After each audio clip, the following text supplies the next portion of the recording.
ପିଲାମାନେ ଦେଖ ଏଠି ଗୋଟେ ବହୁତ ସୁନ୍ଦର କ୍ୱେଶ୍ଚିନ୍ସ ଅଛି। କ୍ୱେଶ୍ଚିନ୍ସ କଣ ଅଛି ଦେଖ, two vessels contain equal quantity of mixture of milk and water in the ratio 5:2 and 6:1 respectively। ସେ କହିଲା ଦିଟା ଭେସେଲ ଅଛି, ଭେସେଲ 1 ଆଉ ଗୋଟେ ଭେସେଲ 2, ଦିଟା ଭେସେଲ ଅଛି।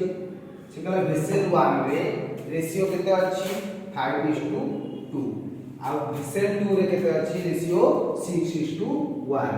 ଆମେ ଜାଣିବା ଏଠି मिल्क आ वाटर देछि, मिल्क ताले एठी मिल्क 5 भाग अछि आउ वाटर अछि 2 भाग। तापरे 6 अछि एठी मिल्क आ वाटर अछि 1। टोटल देखो रेशियो रे मिसे देले 6 1 7 एठी 5 2 7 सेगला इक्वल क्वांटिटी अछि।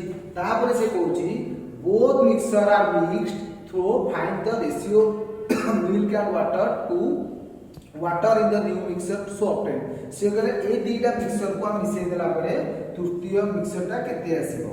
गोटे बढ़िया सुंदर ट्रिक अछि, देखो सांग माने आहार एटी 5 अछि, कोन अछि मिल्क अछि, आहार अछि भेसेल 2 रे मिल्क अछि 6। हमें कोन करिया ना 6 और 5 को मिसै देबा, केते हला 6 5 रे 11 हे गेला, तार हम मिल्क हे जिवो 11। तापरे एठी भेसेल 1 ने वाटर केते अछि 2 अछि आउ भेसेल 2 रे वाटर केते अछि 1 अछि, ताकू मिसै देबा। भेसेल 2 1 आउ 2 को मिसै देले 2 1 3, ताले वाटर रे दिला केते 3, ताले आंसर भेसेल 3। हम पचार न्यू मिक्सचर हबो 11:3।